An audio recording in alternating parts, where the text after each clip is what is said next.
इस particular video में 2021 का जो क्वेश्चन पेपर है उसको डिस्कस करेंगे प्रीलिम्स का। तो मेन फोकस होगा स्मार्ट गेस वर्क पे। और इससे पहले मैंने 2022 का जो प्रीलिम्स का क्वेश्चन पेपर था 2 घंटे का वीडियो है जिसमें मैंने स्मार्ट गेस वर्क से कैसे सॉल्व कर सकते थे, तो आप उसको पर्टिकुलरली देख सकते हैं। तो इस पर्टिकुलर वीडियो में 2021 का डिस्कस करेंगे। 21 का ऑलरेडी मैंने एक वीडियो डाला हुआ है, लेकिन उसको मैंने 1 घंटे में डिस्कस किया था, थोड़ा फास्ट किया हुआ था। तो इसको थोड़ा और डिटेल्ड में कर लेंगे, तो ये वीडियो भी उसी के डायरेक्शन में रहेगा। और इसमें केवल स्मार्ट गेस वर्क पे तो मेन फोकस रहेगा, लेकिन स्मार्ट गेस वर्क के अलावा आंसर क्या है या फिर कुछ नॉलेज में आप कैसे इन्हांसमेंट कर सकते हैं, या फिर ऐसे सवाल आए तो आप क्या क्या आप टॉपिक्स आप पढ़ सकते हैं, तो वो जो जहाँ पे नेसेसरी होगा वो बता दूंगा। और main focus smart guess work पे रहेगा। और इसके अलावा 2022 का भी मैं अपलोड कर दूंगा। 2022 का तो कर दिया, 2020 का मैं 1 घंटे का अपलोड किया था। तो 20 का और डिटेल्ड में मैं 2 घंटे के आसपास का एक वीडियो 2020 का स्मार्ट गेस वर्क से कैसे सॉल्व कर सकते थे उसको मैं डिस्कस कर लूंगा विद इन वीक। और 16 से लेकर 19 तक ऑलरेडी मैंने डिटेल में अच्छे से डिस्कस कर रखा है, तो वो तो वही रहेगा। और 2013, 14, 15 जो स्टार्टिंग में आया था बिफोर 2016, जब से ये सी सैट का पेपर स्टार्ट हुआ, तो वो 3 ईयर का मैंने डिस्कस नहीं किया है। तो 13, 14, 15 में डिस्कस कर लूंगा। तो ये ईयर होगा, उसके बाद 2020 का डिस्कस करूंगा, फिर 2013, 14 और 15 का डिस्कस कर लूंगा। तो स्टार्ट करते हैं। तो जो फर्स्ट क्वेश्चन है, अब यहाँ पे ये सिंपल सवाल है कि सर्टेन विथ रिस्पेक्ट टू, यहाँ पे आप गवर्नर ऑफ आरबीआई के बारे में देखना है। तो certain provisions in the constitution of India give central government the right to issue directions to the RBI in public interest. ये कॉन्स्टिट्यूशन नहीं देता है, बेसिकली ये आरबीआई एक्ट देता है। तो इसलिए सेकंड स्टेटमेंट गलत है। जैसे सेकंड स्टेटमेंट गलत है तो वहीं से आंसर आपका आ जाएगा। सिंपल सवाल था। अब यहाँ पे सेकंड क्वेश्चन में आप देख लीजिए। तो अब यहाँ पे क्या है कि जो आपको पहले भी बताया था कि जो पॉजिटिव स्टेटमेंट होते हैं वो सही होते हैं जनरली, नेगेटिव स्टेटमेंट्स जनरली गलत होते हैं। और जिस स्टेटमेंट में कैन में है तो ज्यादा चांस है वो सही होगा। अब थर्ड ऑप्शन को आप देखिए, तो government can by a notification specified at an establishment or industry shall pay wages only through its bank account.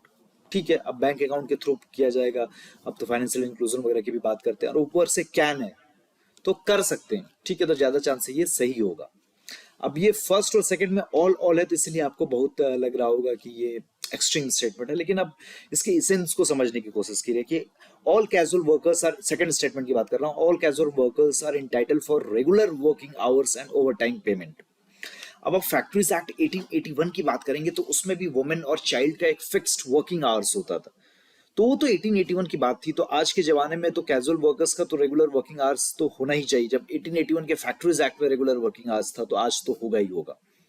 तो इस हिसाब से आप लॉजिक से देखेंगे तो सेकंड भी आपका सही बैठेगा। तो सेकंड और थर्ड सही होगा, तो आपका ऑप्शन बी या डी में होगा। फर्स्ट ऑप्शन क्या तरफ आ जाइए, all casual workers are entitled for EPFO coverage. अब ये फैक्ट आपको पता है तो अति उत्तम, नहीं पता है तो आप इसमें थोड़ा फंसेंगे, 2 और 3 मारेंगे या फिर 1, 2, 3 मारेंगे, बी डी के बीच में फंसेंगे। और इफ यू एफओ जो है एक्चुअली सभी को कवर करता है, कैजुअल वर्कर्स को भी कवर करता है, इसलिए आंसर इसका डी 1, 2, 3 है। और इवन जो गवर्नमेंट एम्प्लॉइज रह चुके हैं तो उनको पता होगा ईपीएफओ सबको कवर करता है। लेकिन अब ठीक है, अब नहीं पता है तो अति उत्तम, नहीं पता है तो आप 2 ऑप्शन के बीच में यहाँ पे फंसेंगे। अब हम थर्ड जो क्वेश्चन उसके तरफ आ जाता है कि अगर रिसेशन है तो क्या करेंगे। रिसेशन है तो इकोनॉमी को पंप करने की कोशिश करेंगे, लोगों की इनकम को बढ़ाने की कोशिश करेंगे, हम टैक्स रेट को कट करने की कोशिश करेंगे। अब होता क्या है कि जब भी रिसेशन आता है तो हम इकोनॉमी को इन्फ्लेट करने की कोशिश करते हैं, इन्फ्लेशन लाने की कोशिश करते हैं। तो इन्फ्लेशन लाने की कोशिश करेंगे तो उस केस में इंटरेस्ट रेट भी कम होगा। तो इंटरेस्ट रेट कम होगा, इन्फ्लेशन से इकोनॉमी रिसेशन से दूर भागती है। कारण उसका ये कि इन्फ्लेशन होता है तो प्रोड्यूसर्स को एक इंसेंटिव मिलता है और प्रोड्यूस करने के लिए, जिसके वजह से फिर इकोनॉमी रिवाइव होती है और रिसेशन से इकोनॉमी बेटर होती है। तो इसलिए इकोनॉमी को इन्फ्लेट करते हैं, क्योंकि प्रोड्यूसर्स को इंसेंटिव मिले, तो उसके लिए इंटरेस्ट रेट को हम कट करते हैं। तो पहला ऑप्शन गया, क्योंकि इंटरेस्ट रेट यहाँ पे हाइक कर रहे हैं। थर्ड में इंटरेस्ट रेट हाइक कर रहे हैं तो वो भी गया। फोर्थ में रिडक्शन ऑफ एक्सपेंडिचर, नहीं एक्सपेंडिचर बढ़ाएंगे तभी तो इकोनॉमी इन्फ्लेट होगी। फोर्थ ऑप्शन देख लेते हैं, ये एक सिंपल इन्फ्लेशन का सवाल है। अब किसी भी पर्टिकुलर प्रोडक्ट का जब प्राइस अगर कम होता है तो उसका डिमांड बढ़ता है। अब देखिए, अब उसका कोई सब्स्टिट्यूट है, तो सब्स्टिट्यूट का अगर प्राइस बढ़ रहा है तो उसका डिमांड कम होगा। तो उस सब्स्टिट्यूट का डिमांड कम होगा तो ओरिजिनल प्रोडक्ट का डिमांड बढ़ेगा। तो फर्स्ट तो होगा। और सेकंड आप देखेंगे price of its complement increases, तो अब कॉम्प्लीमेंट भी आपको साथ में लेना है, उसका प्राइस बढ़ेगा तो भाई साहब इसका तो डिमांड कमी हो जाएगा गुड का। फोर्थ देखिए प्राइस फॉल्स, तो ठीक है उसका डिमांड तो बढ़ेगा, 1/4 तो होना ही है। अब थर्ड के बारे में देख लीजिए, the good is an inferior good and income of the consumer increases. Income increase होता है तो आप भाई साहब सुपीरियर गुड लेंगे, ना कि इंफीरियर गुड। तो इंफीरियर गुड का डिमांड कम हो जाएगा और सुपीरियर गुड का डिमांड बढ़ेगा। तो इंफीरियर गुड का, the good is an inferior good, तो इसका डिमांड कम होगा, बढ़ेगा नहीं। तो थर्ड नहीं होगा, तो बचा 1 और 4, ए 1 और 4 इसका आंसर हो जाएगा। अब यहाँ पे ये इंफीरियर गुड सुपीरियर गुड आपको थोड़ा पता होना चाहिए, ये तो अब थोड़ा सा इसमें ऐसे सवाल में क्या है कि देखिए अब यहाँ पे 1/4 तो आपको सही पता ही होगा, इवन 2 गलत है तो पता ही होगा। अब आपका ऑप्शन फंसा होगा 1/4 और 1/3/4 में, 3 पे डिपेंड कर रहा होगा। अब इंफीरियर सुपीरियर के एंगल से सोचेंगे आपका आंसर निकल जाएगा, लेकिन आप जल्दीबाजी में करेंगे तो ठीक है, आप ऐसा भी सोच सकते हैं कि अच्छा कि इनकम बहुत ज्यादा बढ़ रहा है तो इंफीरियर ग्रुप ऑलरेडी बहुत सस्ता है, तो अब पहले 10 अमाउंट खरीदते थे, अब शायद 15 अमाउंट खरीद लेंगे, तो डिमांड तो ऐसे भी बढ़ा। तो वो चीज चेक नहीं करना चाह रहे हैं, इंफीरियर और सुपीरियर गुड के बीच में आपका डिफरेंस आपको पता है कि नहीं, बस उस एंगल से ये सवाल सेट किया गया। तो थोड़ा सा क्वेश्चन सेटर के शूज में जाना है, और थोड़ा सा टाइम देंगे ना, जल्दीबाजी करेंगे तो गलत होगा, टाइम देंगे तो ये ऐसे सवाल सही हो जाएंगे। स्पेशली पॉलिटी में क्या होता है कि आप जितने जल्दीबाजी करते हैं ना, तो आपका सवाल गलत होने लगता है। अब आप फिफ्थ क्वेश्चन पे आ जाइए। फिफ्थ क्वेश्चन क्या है, अर्बन कोऑपरेटिव बैंक्स पे है। अब अर्बन कोऑपरेटिव बैंक्स में क्या है कि ये करंट अफेयर्स का सवाल था। पहले क्या होता था कि डुअल कंट्रोल होता था, कि आरबीआई भी कंट्रोल करता था और आपका रजिस्ट्रार जो होता था हर स्टेट में वो भी कंट्रोल करता था। अब लेकिन एक सिंगल कंट्रोल दे दिया गया है, रजिस्ट्रार का कोई पावर नहीं होगा, सारा पावर अब आरबीआई के पास चला गया है। तो ये करंट अफेयर्स का उस समय पार्ट था, उस समय आप कोई सा भी अगर करंट अफेयर्स पढ़ते तो आपको ये पता रहता। और they were supervised and regulated by the local boards, they are supervised and regulated by the local boards. नहीं यार, लोकल बोर्ड से तो कभी नहीं होता था, रजिस्ट्रार करता था और आरबीआई करता था। अब रजिस्ट्रार भी नहीं करेगा, अब आरबीआई करेगा, तो पहला गलत है, पहला गलत, तो वहीं से आपका आंसर आ जाएगा। अब ये करंट अफेयर्स का डायरेक्ट सवाल था। तो इकोनॉमी में करंट अफेयर्स भी इंपॉर्टेंट होता है, और साथ में अब आजकल कैपिटल मार्केट और मनी मार्केट में भी सवाल देते हैं, कुछ बेसिक्स वाले सवाल कि इन्फ्लेशन कब बढ़ता है, रिसेशन को कैसे टैकल करते हैं, पब्लिक अकाउंट और सॉरी मतलब कैपिटल अकाउंट और करंट अकाउंट में कौन कौन सा आता है, रेवेन्यू अकाउंट और कैपिटल अकाउंट में कौन कौन सा आता है, पब्लिक फाइनेंस के एस्पेक्ट से अगर देखा जाए, करेंसी कब डिप्रिसिएट एप्रिसिएट होती है, तो ये सब जो बेसिक कंसेप्ट है ये सब पता होना चाहिए। अब छठा है, छठा में क्या है कि बॉन्ड यील्ड किस पे डिपेंड करेगा। अब बॉन्ड यील्ड का क्या होता है कि फंडा की बॉन्ड यील्ड और जो बॉन्ड प्राइस होता है वो इनवर्सली प्रोपोर्शनल होता है। बॉन्ड यील्ड अगर जैसे अगर बॉन्ड प्राइस बढ़ रहा है तो बॉन्ड यील्ड आपका कम होता है, और आपका बॉन्ड यील्ड और इंटरेस्ट रेट जो होता है डायरेक्टली प्रोपोर्शनल होता है। इंटरेस्ट रेट बढ़ता है तो बॉन्ड यील्ड बढ़ता है, इंटरेस्ट रेट कम होता है तो जनरली बॉन्ड यील्ड कम होता है। अब आपसे पूछा जा रहा है कि बॉन्ड यील्ड किस पे डिपेंड करेगा, या इंटरेस्ट रेट इकोनॉमी में किस पे डिपेंड करेगा, तो ये भाई साहब सब फैक्टर्स पे डिपेंड करेगा, कोई आप सिंगल फैक्टर्स नहीं। कोई जब आप इकोनॉमिक पॉलिसी बनाते हैं या फिर जब फिस्कल पॉलिसी मॉनेटरी पॉलिसी बनाते हैं तो बहुत फैक्टर्स को आप देखते हैं। या फिर अब जो बॉन्ड यील्ड जो है ये डिपेंड करता है जो इन्वेस्ट कर रहे हैं उनके बिहेवियर पे, जो बॉन्ड में इन्वेस्ट करेंगे उनके बिहेवियर पे, वो काफी सारे फैक्टर्स पे डिपेंड करता है। तो इसका आंसर D1 2 3 हो जाएगा। और अब एक को इंडिविजुअली नहीं समझा रहा, इकोनॉमिक्स का आपका बेसिक्स क्लियर है तो ये सवाल भी आपका आसानी से हो जाएगा। अब सेवंथ देखिए, सेवंथ थोड़ा सा टीडीएस है। अब इसमें देखिए कि फॉरेन डायरेक्ट इन्वेस्टमेंट में कौन सा आता है, तो एफडीआई में कौन कौन सा आता है। तो जीडीआर जो होता है ग्लोबल डिपोजिटरी रिसीट आपका एफडीआई में आता है। कोई भी आप इकोनॉमिक्स के बुक में अगर पढ़ेंगे तो आपको ये पता होगा। तो आपका इससे सी और डी चला जाएगा क्योंकि 3 तो सही है। अब 1 2 3 या 3 है। अब एफआईआई विद सर्टेन कंडीशंस और फॉरेन करेंसी कन्वर्टेबल बॉन्ड्स। अब फॉरेन करेंसी कन्वर्टेबल बॉन्ड से वो भी एक तरह का इन्वेस्टमेंट हो सकता है। अब एफआईआई विद सर्टेन कंडीशंस, तो ये थोड़ा एक जेनरिक स्टेटमेंट है, तो इसलिए आपको सही मान सकते हैं और आंसर इसका, ये एक जेनरिक सी चीज है थोड़ा, तो इसीलिए इसको सही मान सकते हैं। आंसर इसका A1 2 3 आ जाएगा। और यहाँ पे फोर्थ में देखेंगे क्या है कि जो एक्सटर्नल डिपॉजिट्स है, तो अब कोई फॉरेनर कोई एनआरआई यहाँ पे इंडिया में डिपॉजिट कर रहा है, तो वो क्या है कि बाद में डिपॉजिट जब यहाँ से निकालेगा तो इंडिया को इंटरेस्ट रेट देना पड़ेगा। तो ये एक तरह के इंडिया के लिए एक इन्वेस्टमेंट नहीं है, ये एक लाइबिलिटी है, क्योंकि आपको इंटरेस्ट के साथ वापस करना होगा, इसलिए फोर्थ तो नहीं होगा। तो ये आप आसानी से एलिमिनेट कर सकते हैं, क्योंकि फॉरेन डायरेक्ट तो ठीक है, इन्वेस्टमेंट भी तो होना चाहिए, तो ये तो इन्वेस्टमेंट ही नहीं है, तो लायबिलिटी आपका क्रिएट कर रहा है चौथा। तो आपका ए बी में होगा, और इवन थोड़ा सा लॉजिक लगा के आप आंसर निकाल सकते हैं, या एटलीस्ट ए और बी के बीच में तो आप आ ही सकते हैं सी और डी को एलिमिनेट करके।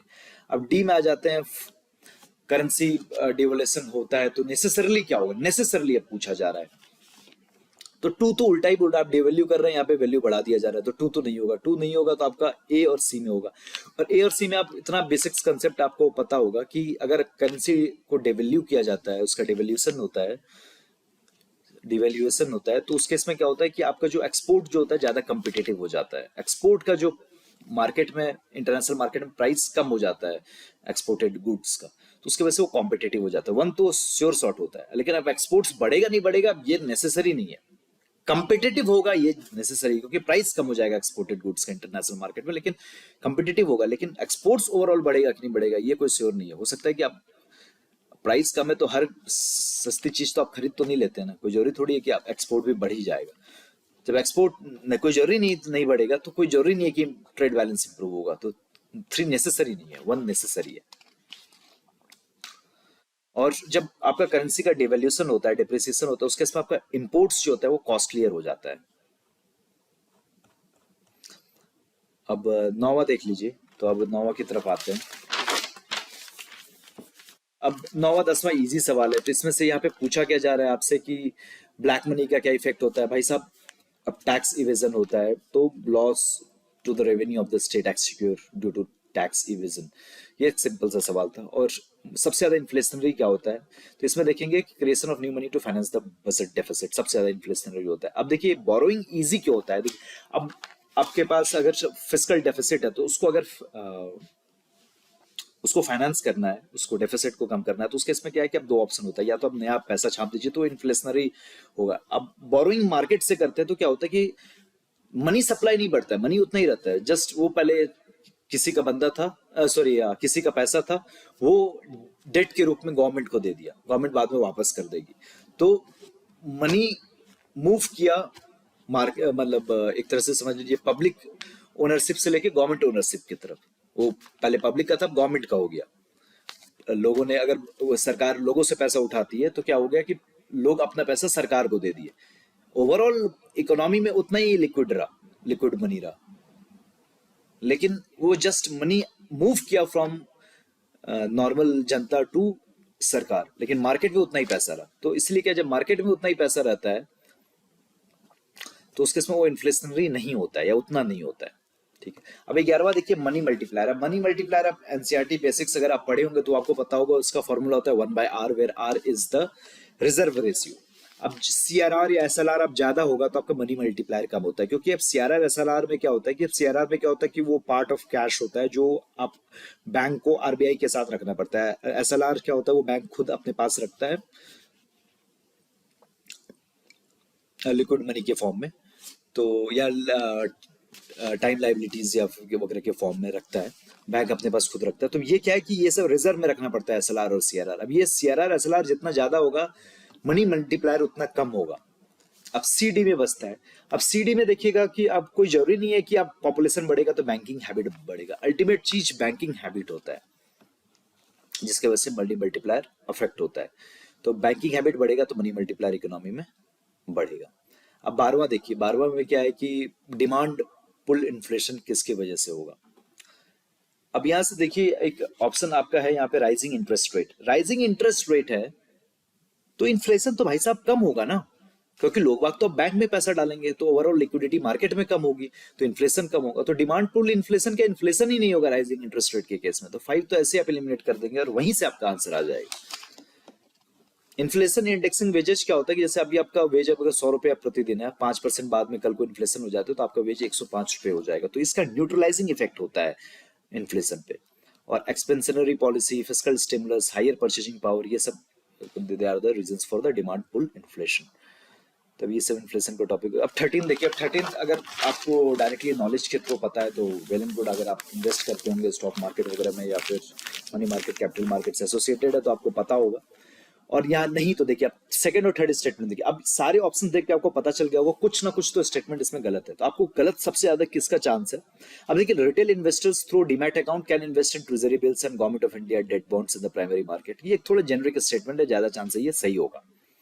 अब सेकंड थर्ड में क्या है कि इसमें बॉडीज इन्वॉल्व होगी। यहाँ आरबीआई है, यहाँ पे भी आरबीआई, बॉम्बे स्टॉक एक्सचेंज हो सकता है कि आरबीआई नहीं हो सकता है सेबी हो सकता है आरबीआई नहीं हो या बॉम्बे स्टॉक एक्सचेंज हो, नेशनल स्टॉक एक्सचेंज हो। यूपीएससी को स्वैप करने की आदत है और यूपीएससी जनरली स्वैप ही करती होगी, तो सेकंड थर्ड में आप देखेंगे कि हाँ स्वैपिंग करके सेकंड थर्ड ऑप्शन को गलत बनाया जा सकता है। फर्स्ट जनवरी के ज्यादा चांसेस सही होगा। तो ए और बी में ज्यादा चांस है, सी और डी तो आप एलिमिनेट कर दीजिए क्योंकि वन उसमें नहीं है। अब ए और बी में देखिएगा, अब यहाँ पे देखिए कि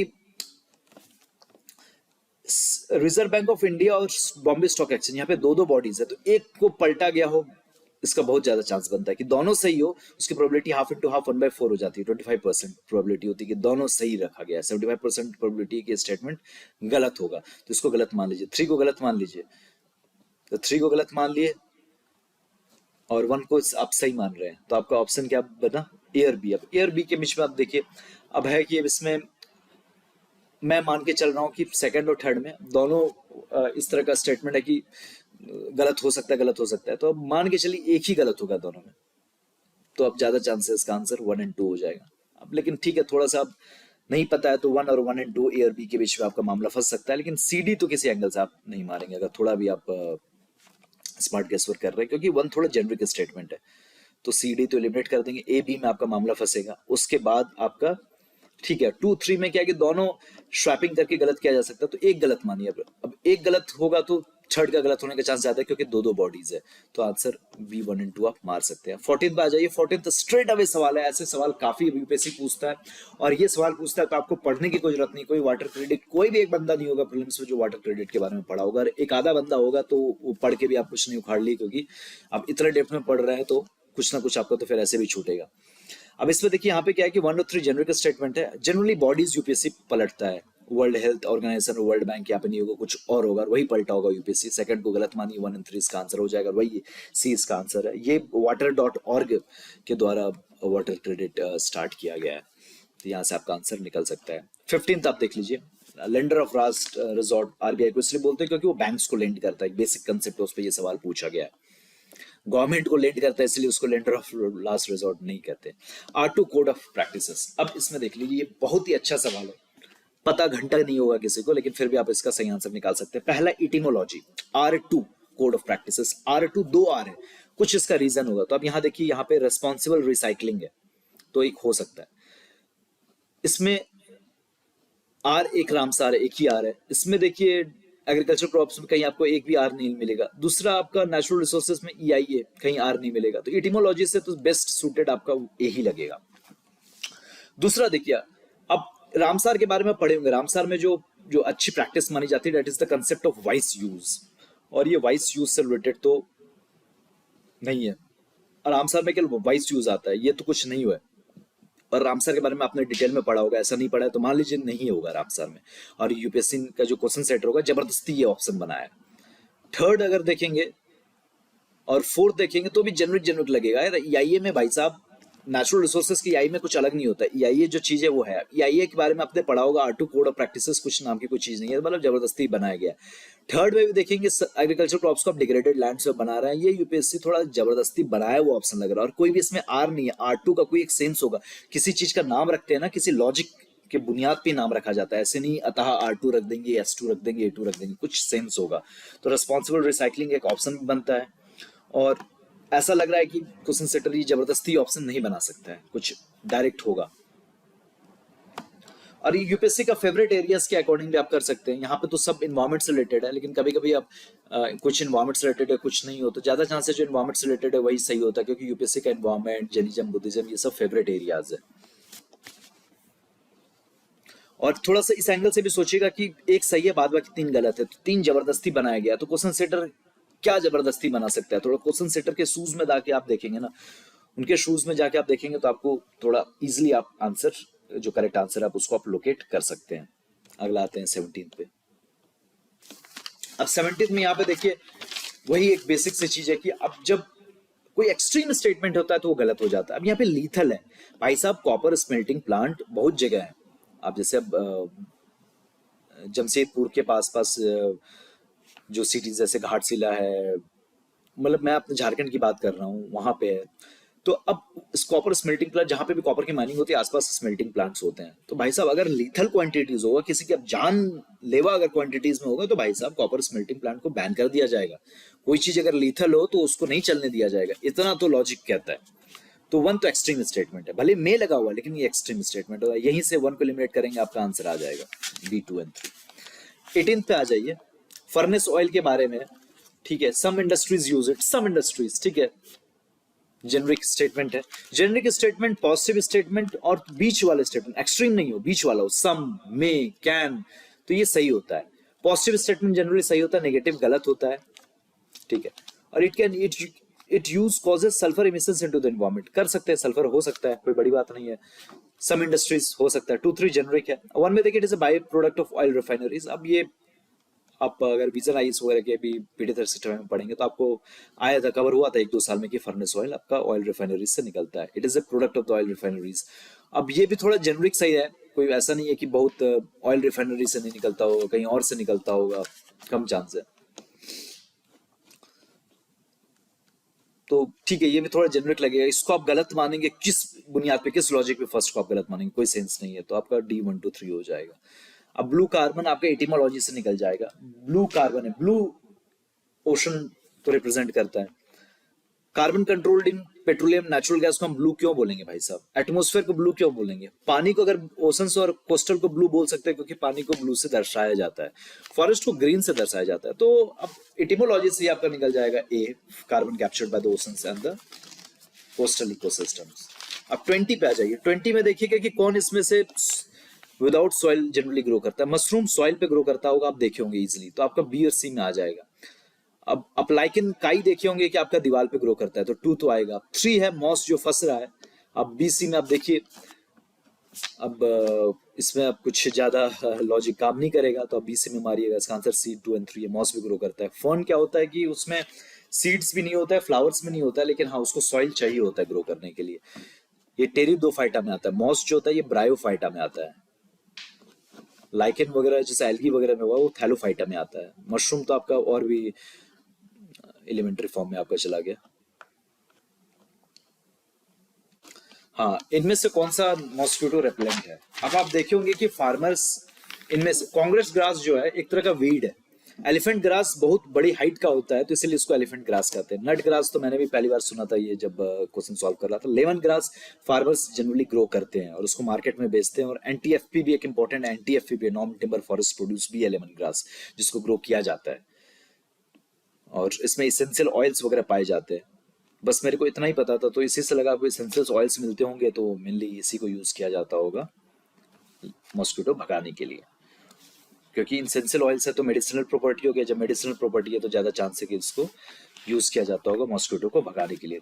अब बाद में पता चला, मैंने रिसर्च किया, तो इसमें सिट्रोनेला नाम का एक इसेंशियल ऑयल पाया जाता है, जिसकी वजह से ये मॉस्किटो रेपेलेंट बन जाता है। अब 22 देखिए। अब बायोलॉजी में आपका अगर 8 9 10 या 6 to 10 क्या बायोलॉजी पढ़ ली है तो उतना ही काफी होता है। तो उसमें एक बायोलॉजी में क्या है कि 2 एरियाज आपका काफी इंपॉर्टेंट होता है। एक है कि कौन सा डिजीज बैक्टीरिया के द्वारा होता है, कि वायरस के द्वारा होता है, कि प्रोटोजोआ के द्वारा होता है, कि फंजाई के द्वारा होता है।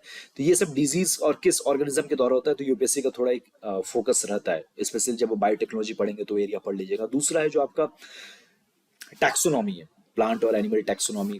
कॉर्डाटा क्या है, कोलेंटेरिटा क्या है, इकिनोडर्माटा क्या है, एवीज बर्ड्स का जैसे हुआ। तो ये सब जो मैं कुछ कुछ बता दिया है, तो ये सब जो है आप एक वो वाला चैप्टर टैक्सोनॉमी का क्लास 9 के एनसीईआरटी में पढ़ लेंगे ना बायोलॉजी में, तो वो काफी आपको हेल्प करेगा। तो अब जो साइनोबैक्टीरिया है, ब्लू ग्रीन एल्गी है, डायटम्स भी वगैरह भी है, एक तरह का प्लांट्स होता है, मतलब प्लांट किंगडम में ही आता है। तो ये दोनों आपका प्राइमरी प्रोड्यूसर्स है। आप बेसिक्स है, ये दोनों का आप नाम भी नहीं सुने होंगे, कोई जरूरत नहीं है। साइनोबैक्टीरिया आपका ब्लू ग्रीन एल्गी है, ये तो आपका प्राइमरी प्रोड्यूसर है, तो 2 तो होना ही है आपका। तो अब सीडी क्या अब है कि इन दोनों में डायटम्स भी आप देखे होंगे कि ये बेसिकली आपका प्राइमरी प्रोड्यूसर। और एक बार यूपीएससी ने पूछा था कि इनमें से क्या आपका फूड चेन बन जाएगा, जिसमें डायटम आपका प्राइमरी प्रोड्यूसर था। तो यूपीएससी का प्रीवियस ईयर क्वेश्चन पेपर में देखेंगे तो वहां पे डायटम्स प्राइमरी प्रोड्यूसर आप वहां से आपको डिराइव हो जाएगा कि डायटम्स प्राइमरी प्रोड्यूसर था। एक आया था सवाल फूड चेन के ऊपर कि 4 चीज दे दिया गया था, तो उनको सही तरीके से सजाइए with respect to the food chain. 4 options थे, तो उसमें डायटम्स आपका प्राइमरी प्रोड्यूसर था। तो आप प्रीवियस ईयर क्वेश्चन पेपर अच्छे से देखेंगे तो वहां से आप सॉल्व कर पाएंगे। 23वां में आ जाइए। इसमें कौन रोल कर लेता है in order to protect itself? तो पैंगोलिन जो एंट ईटर है, वो एंड चींटी को खाता है, तो वो आप देखे होंगे वीडियोस वगैरह में कि वो गोल गोल घूम जाता है, तो आपका 3 तो होगा ही। तो 3 होगा तो ऑप्शन सी 3 ओनली है, ए 1 एंड 3 है। अब हेजहॉग होगा कि नहीं, मार्मोट तो ऐसे नहीं होगा जब आपको पता है कि पेंगुलिन है। और पेंगुलिन की काफी तस्करी होती है, ट्रैफिकिंग काफी ज्यादा होती है, तो पेंगुलिन के बारे में ऐसे भी आप देख लीजिएगा। मोंगूस के बाल से मोंगूस ब्रश बनाया जाता है जो पेंटिंग के लिए यूज होता है, तो ये सब काफी न्यूज में था, तो एनिमल्स स्पीसीज ये सब न्यूज में थे। अब है कि अब हेजॉग है कि नहीं है। अगर मान लीजिए इसमें मैंने ऐसे सॉल्व किया कि मेरे को हेजॉग के बारे में पता नहीं था, तो अगर लेट से हेजॉग नहीं होता तो यूपीएससी तो उसको सिंगल सवाल भी दे देती ना कि which of the following rolls itself in order to protect itself from other predators. One hedgehog, two marmot, C pangolin, D कुछ और दे देती, उसका आंसर हो जाता सी पेंगुलिन। लेकिन नहीं, यूपीएससी इस फॉर्म में थी, इसका मतलब मोर देन वन करेक्ट होगा, तो इसलिए आंसर डी 1 एंड 3 आप मार सकते हैं। अब 24th है। 24th देखिए कि new York declaration on forest. अब कोई कौन सा ये डिक्लेरेशन है भाई साहब, आपको नहीं पता, फॉरेस्ट चिपका दिया, इसका ये मतलब नहीं है कि फॉरेस्ट से रिलेटेड एक ही दो डिक्लेरेशन है, बहुत सारे डिक्लेरेशन है। तो अब ऐसे छोटे मोटे डिक्लेरेशन भाई साहब लीगली बाइंडिंग नहीं होते, तो आपका 3 ऐसे ही चला जाएगा। 3 ऐसे ही चला जाएगा, 1 to 4 और 2 5 बचा। अब 1 to 4 और 2 5 में देखेंगे, भले हो सकता है इंडिया सिग्नेटरी हो या नहीं हो। और 2 में देखेंगे क्या है कि global timeline to end the loss of forest, ये सब जेनरिक बातें हैं, तो 2 ज्यादा सही लग रहा है। तो 3 गलत है और 2 ज्यादा सही लग रहा है 2 और 5 में, तो इसलिए आंसर आपका डी। इसलिए आंसर आपका यहाँ पे देखिए, ये नहीं नहीं ये जो छोटा मोटा ये डिक्लेरेशन है तो बहुत कम चांस है कि लीगली बाइंडिंग होगा। 3 तो आपका गलत है, तो 1 to 4 या 2 5 में होगा। अब इंडिया हो सकता है कि सिग्नेटरी हो या नहीं हो। अब 1 2 में देखेंगे तो 1 2 आपका ज्यादा जेनरिक स्टेटमेंट लगता है कि ठीक है global timeline to end the loss of forest, तो इसलिए ज्यादा चांस है कि 2 सही होगा, तो इसलिए ज्यादा चांस है कि आंसर आपका ए 1 to 4 हो जाएगा। अब आप यहाँ पे इस एंगल से भी देखिए कि ठीक है 5 सवाल है, तो इसमें सबसे ज्यादा चांस आपको सही होने का किसका लग रहा है, सबसे ज्यादा गलत होने का किसका लग रहा है। अब it is endorse by the governments, big companies and indigenous communities, भाई साहब जेनरिक स्टेटमेंट है, सही होगा, ऐसा स्टेटमेंट गलत नहीं हो सकता। तो 4 किस में है, 4 आपका 3 4 है, 1 2 4 है। अब 3 4 और 1 2 4 में लीगली बाइंडिंग हो भी सकता है, नहीं भी हो सकता है, 3 के चांस गलत होने के ज्यादा है, और 1 2 जेनरिक स्टेटमेंट है, तो इसलिए आपका 1 2 4 हो जाएगा। समझ में आ गई बात, 4 जेनरिक है, होना ही सबसे। तो जब बहुत ज्यादा स्टेटमेंट है ना, तो सबसे ज्यादा सही कौन है, सबसे ज्यादा गलत कौन है, ये आप आइडेंटिफाई कर लीजिए। सबसे ज्यादा सही कौन है आपका 4 लगेगा, सबसे ज्यादा गलत कौन सा लगेगा, तो भाई साहब 3 या 5 में से 4 ज्यादा सही होने का है, 1 2 थोड़ा कम सही होने के चांस है, लेकिन जेनरिक है तो मान सकते हैं सही होगा।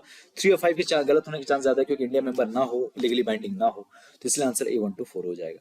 25 में मैग्नेटाइट कहां से निकलेगा भाई साहब, ऐसे आंसर का सवाल होता है, ऑल होता है। अब मैग्नेटाइट पार्टिकल से क्या, मैग्नेटाइट एक और है जिससे आयरन आपका निकलता है। अब आयरन हर किसी में होता है, तो मैग्नेटाइट पार्टिकल सब में से निकल सकता है, लॉजिक तो यही बोलता है। और ऐसे सवाल में अगर आपको कंफ्यूजन है तो भी आप ऑल द पे मूव कर सकते हैं। अब ये अगर आप ऑयस्टर का शेप देखें तो उसमें पता होगा कि इस टाइप का होता है, तो ज्यादा चांस आपको लगेगा कि फिल्टर का काम तो भाई साहब फिर वही करता होगा। अब 27 क्वेश्चन पे आ जाते हैं कि इनमें से which of the following biogeochemical cycles the weathering of rocks is the main source of the release of nutrient to enter the cycle. In case of which of the following biogeochemical cycles the weathering of rocks is the main source। अब देखिए weathering of rocks is the main source। Carbon cycle में भाई साहब CO2 भी होता है, atmosphere भी role play करता है इस न्यूट्रिएंट साइक्लिंग में, नाइट्रोजन में भी नाइट्रस ऑक्साइड्स होते हैं, तो एटमॉस्फेयर भी रोल प्ले करता है। सल्फर साइकिल में सल्फर डाइऑक्साइड भी एटमॉस्फेयर में होता है, तो वो भी रोल प्ले करता है। लेकिन फोस्फरस साइकिल में भाई साहब फोस्फरस का कोई ऑक्साइड नाइट्रोजन सॉरी फोस्फरस का कोई भी जो ऑक्साइड होता है वो आपका एटमॉस्फेयर में नहीं होता है, तो रॉक्सी जो है वही एक सोर्स ऑफ न्यूट्रिएंट साइक्लिंग होता है, तो इसका आंसर ऐसे ही सी हो जाएगा। अब 28th आ जाइए। 28th में तो अर्थवॉर्म तो होगा डेटरेटिव वॉर्स में, तो बी जो है आपका ऐसे ही चला जाएगा, 1 तो होना ही है। अब ए सी डी में बाद बाकी में आप देखेंगे तो मेरे को अभी ज्यादा मैं आइडेंटिफाई नहीं कर पा रहा था इसमें, मेरा भी इनफैक्ट ये गलत हुआ था। अब इसका आंसर 1 3 5 है, अर्थवॉर्म्स, मिलीपेड्स, वुडलाइट्स, ये सब डेटरेटिव वॉर्स हैं, मतलब कि डेट्रिटस पे ये लोग अपना न्यूट्रिशन डिराइव करते हैं, मरे हुए जो जीव जंतु पे। अब 29 है। अब 29 फिर से देखिए एटिमोलॉजी का ये सवाल है। अब ऐसे सवाल को आपको सही करना ही होता है। अब देखिए कॉमन कार्बन मेट्रिक है, तो कार्बन से रिलेटेड कुछ होगा। अब चाहे कार्बन फुटप्रिंट से रिलेटेड हो, चाहे इमिशन ट्रेडिंग से रिलेटेड हो, सपोर्टेड बाय यूनेप। अब ये ग्लोबल लेवल की बात हो रही है, has been developed for A में देखिए assessing the carbon footprint of building operations around the world. B में क्या है, enabling the commercial farming entities around the world to inter carbon emission trading. C में क्या है कि enabling governments to assess the overall carbon footprint caused bye there countries. और D में क्या है कि assessing the overall carbon footprint caused by the use of fossil fuels by the world in unit time. अच्छा, अब इसमें यहां पे देखिए कि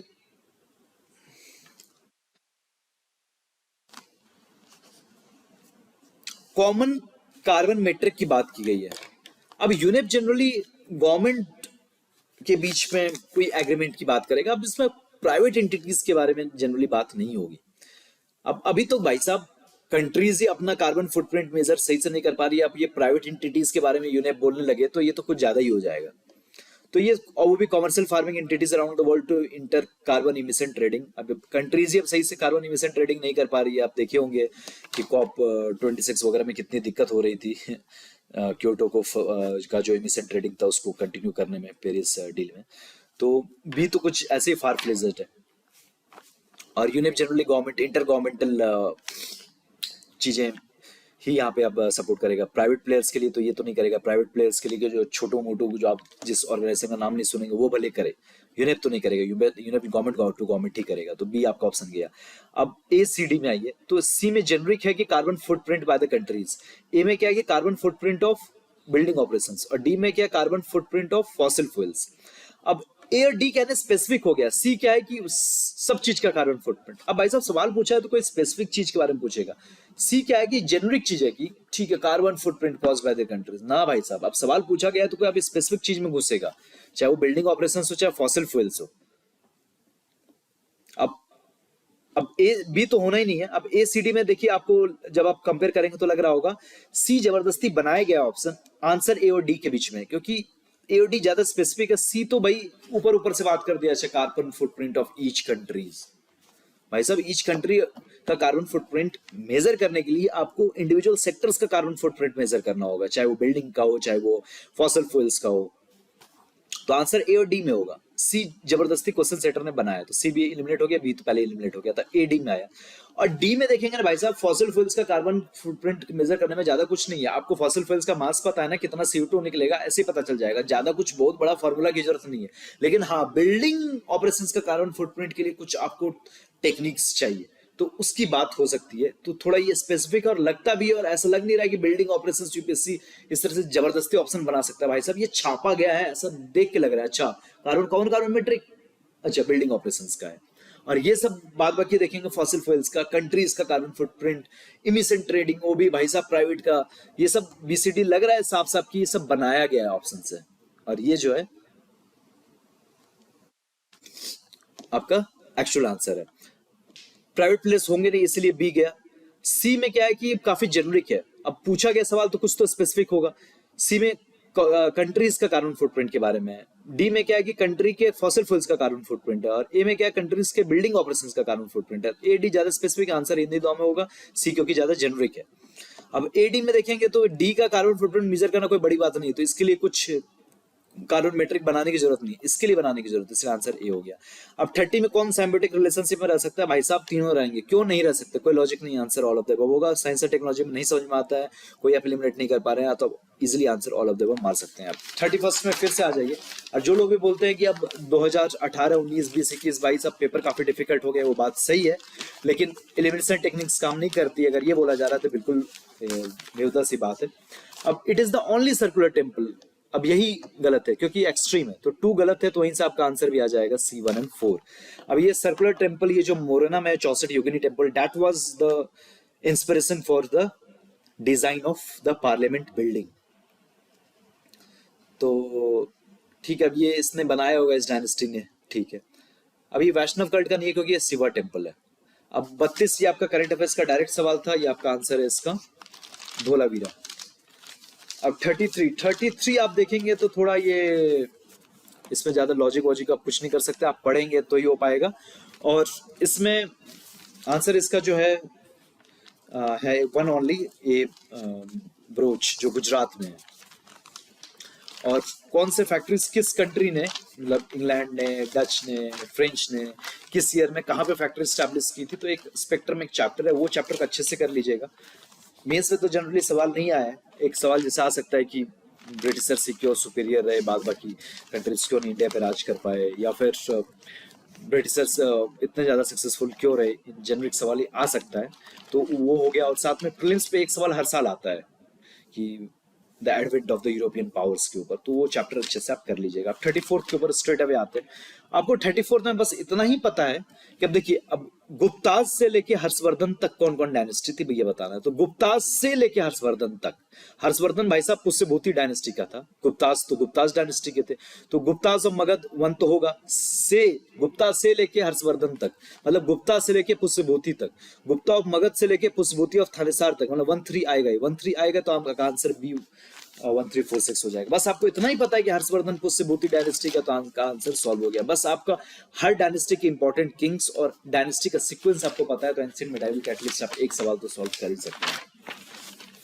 अब 35 पे आ जाइए कि जो विजयनगर किंगडम था, तो इसमें से कौन कौन जो एरियाज में वुमेन सक्षम थी, दे वर एक्सपर्ट्स।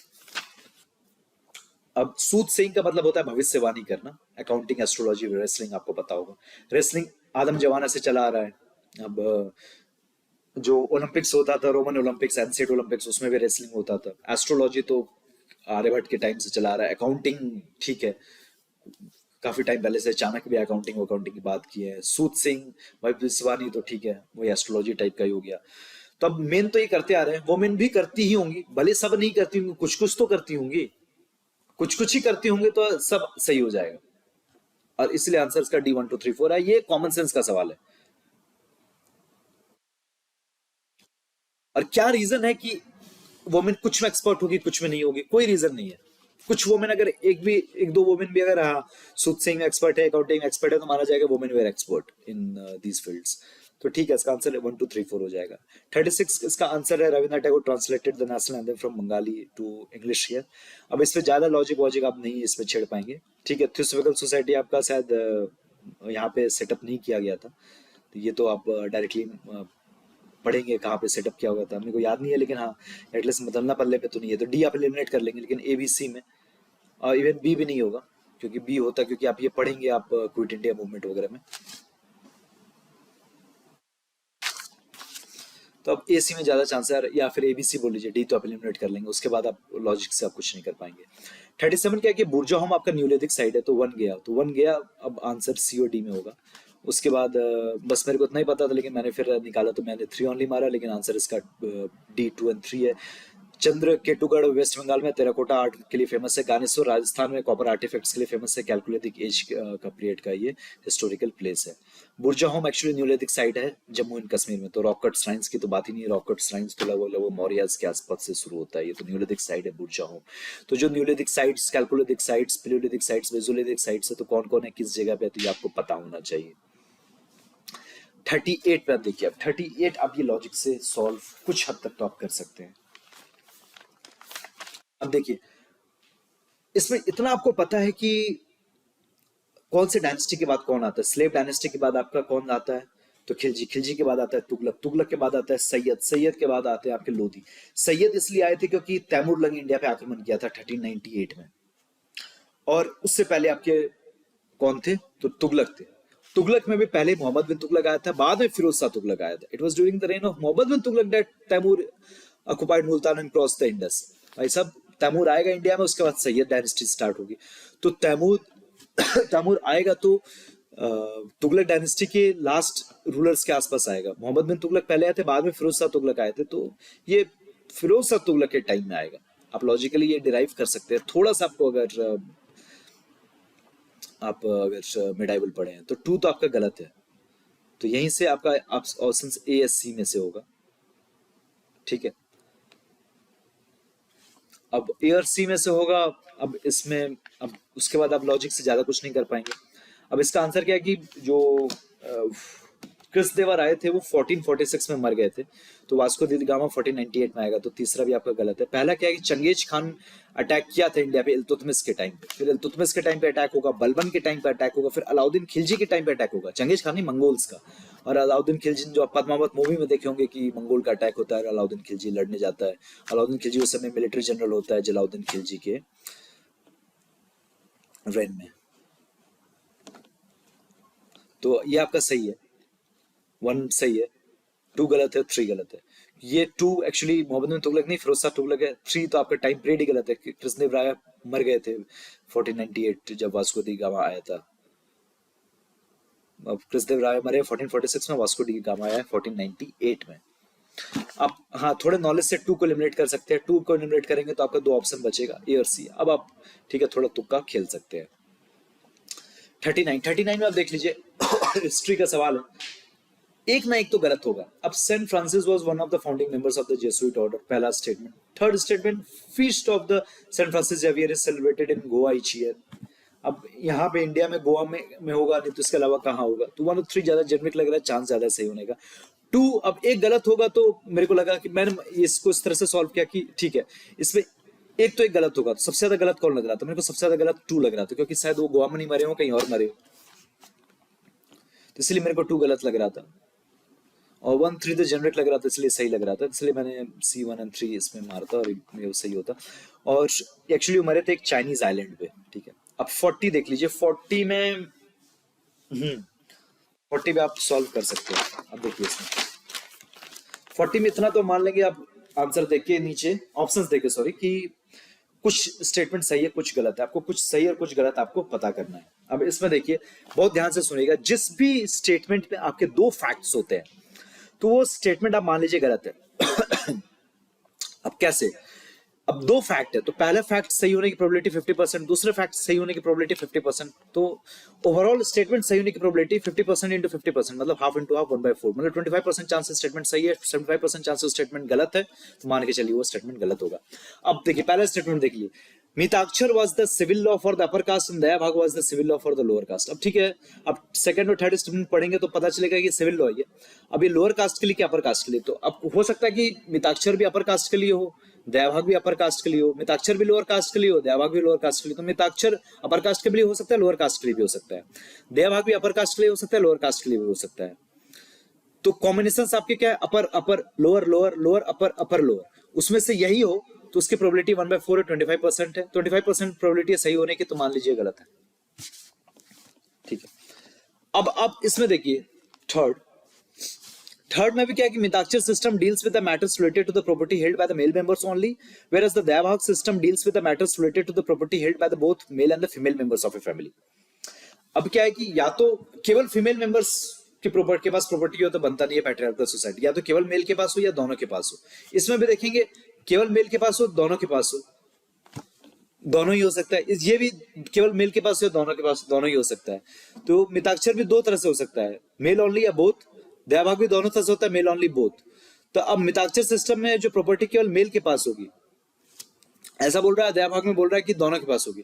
तो अब जो पॉसिबिलिटीज बनती है वो क्या बनती है कि मेल ओनली या फिर both both, male only both या बोथ मेल ओनली।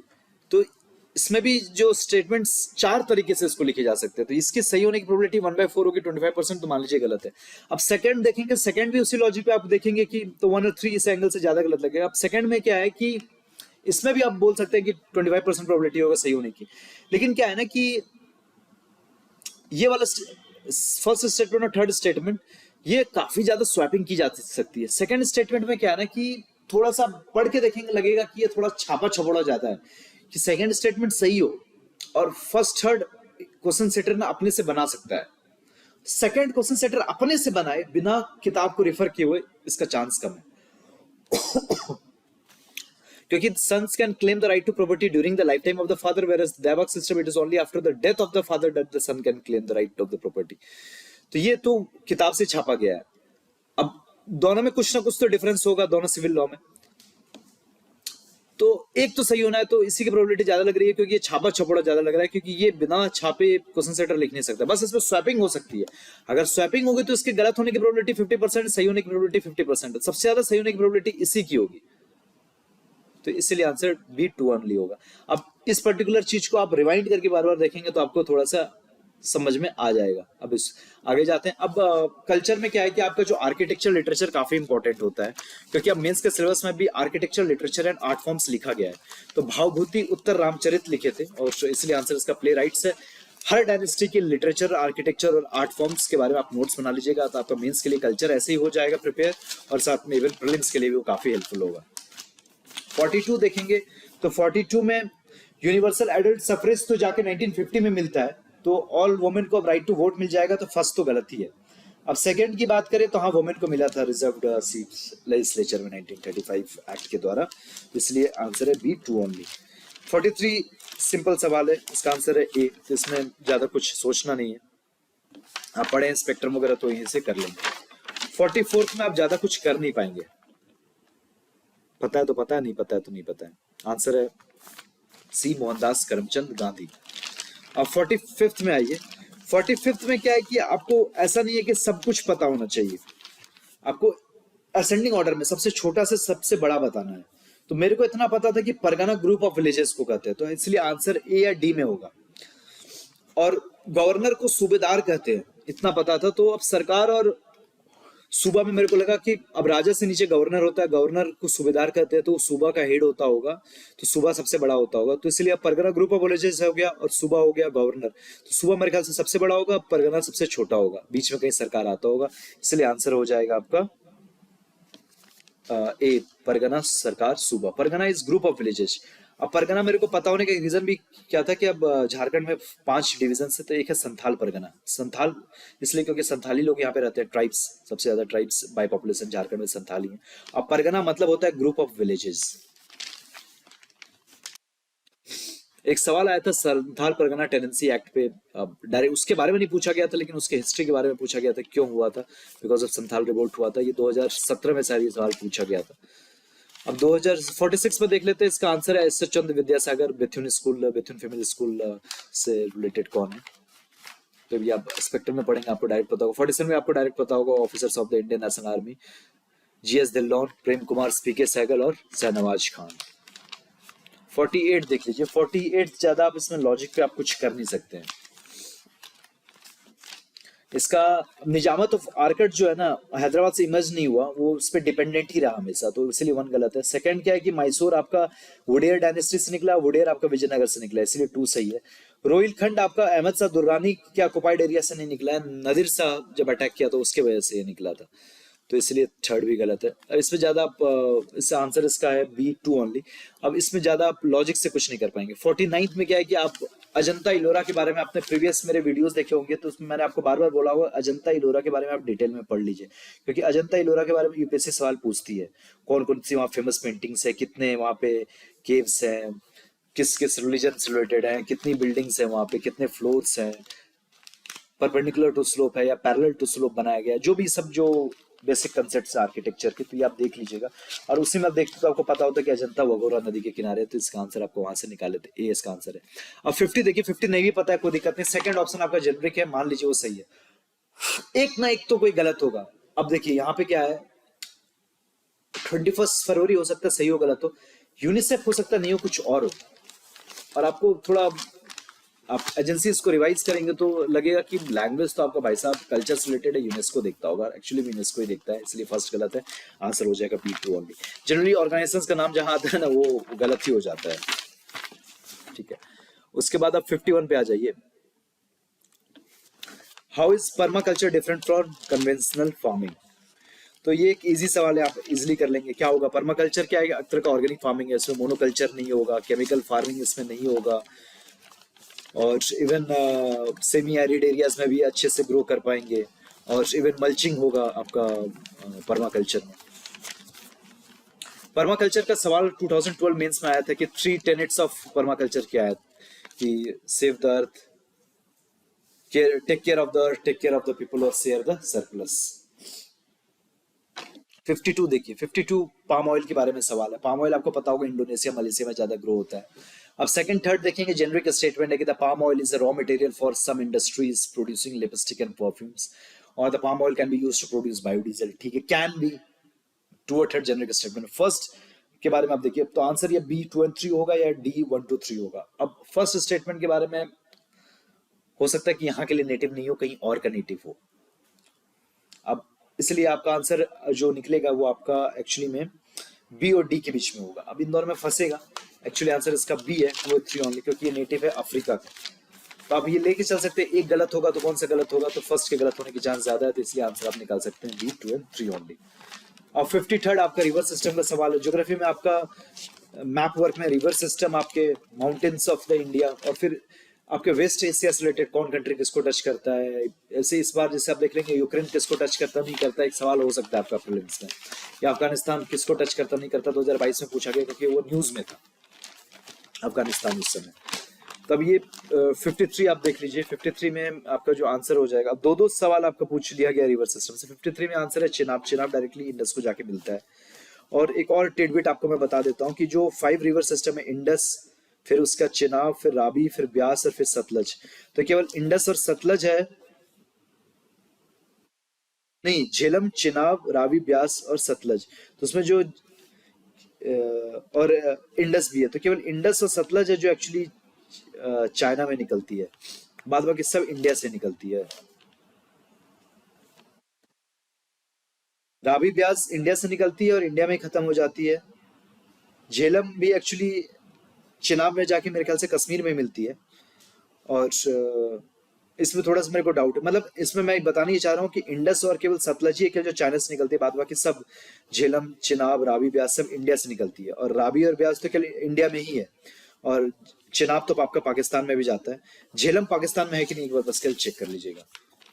अब 54 पे आ जाइए कि with reference to the Didwana, Kuchaman, Sargol and Khatu are the names of. देखिए अब आप अभी जो एनवायरमेंट की बुक पढ़ते होंगे, आप शंकर आईएएस पढ़ते होंगे, तो उसमें एंड में आपका अपेंडिक्स है, उसमें सारे मैंग्रोव एरियाज के नाम लिखे हुए हैं, रामसर साइट के नाम लिखे गए हैं। तो कोई सा भी रामसर साइट ये नहीं है, कोई सा भी मैंग्रोव एरियाज ये नहीं है, तो अब आंसर ए और डी में होगा।